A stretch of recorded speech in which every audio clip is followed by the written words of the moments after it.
Hello guys! So for today's video, isasama ko kayo sa aking staycation dito sa Azure Urban Beach Resort Residences sa May Parañaque.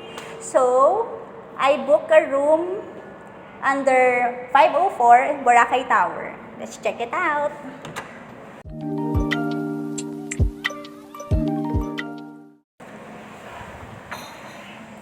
Ayan! Welcome to our bagong home for 3 days and 2 nights. Pagpasok mo sa entrance door, eto na agad yung CRB. Ayan. Cute lang yung CR namin. Maliit, simple, pero aesthetic. And what I love about this bathroom is malaki yung mirror. So, pwede kang mag-aura-aura dyan. Fit check, ganun. Okay. Dito na tayo ngayon sa ating receiving area. Ayan. Siyempre, hindi pwedeng hindi ko isasama yung bunso kong anak, si Troy Bear.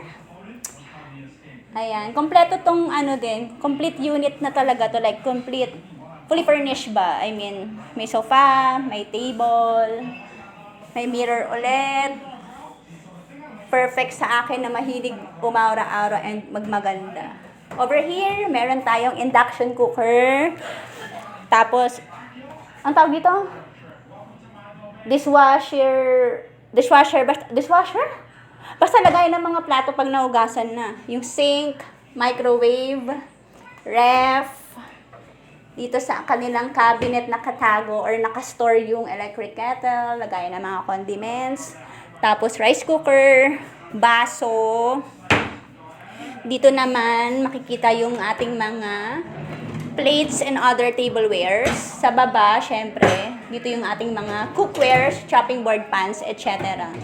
This one, hindi ko alam ba't nakalak eh. Hindi kaya may ginto dito. Ito yung kanilang dining table.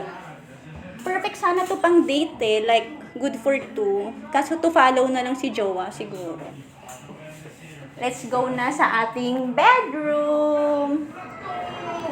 Ayan po, eto na po yung aking family. Kasama ko, ang aking anak, si Arden, si Mama, at ang aking videographer, si Bunso. Camera flip, pakita ka! This bedroom is good for 4 lang. 1 bedroom is talagang maximum 4 persons lang. Bawal daw kasi overcrowding like by fine. Ito yung pull-out mattress, syempre. Dito sila matutulog. Kami sa taas ni Blue. Cabinet. Tchadan! Basta yan, may hanger na rin. May aircon, may electric fan, TV! Meron tong only wifi, only internet, may mga board games kami and all para mag-enjoy yung kids. May karaoke din ata pero request ko pa.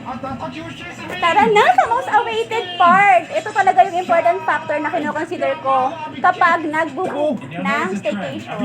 Dapat maganda yung view. Welcome! Welcome to Azure. Ang ganda. Like, kita mo yung buong towers. If I'm not mistaken, parang this Azure Urban Staycation has like 9 to 10 different towers. Nasa Boracay Tower po kami ngayon nakacheck. Ayan, malapit tayo sa lap pool. Tanaw din natin yung wave pool. This one, I'm not sure kung ito ba yung lagoon pool. So, tomorrow pa kami mag-swimming. And sorry guys, but I need to end the video now kasi hindi pa kami nagla-lunch. Like, nagre-reklamo na yung anak ko. Gutom na daw sila ni Mama. So, bye! See you on my next vlog! 어젯밤과 함께 떠나갔던 안개는 나를 전혀 바라보지 않잖아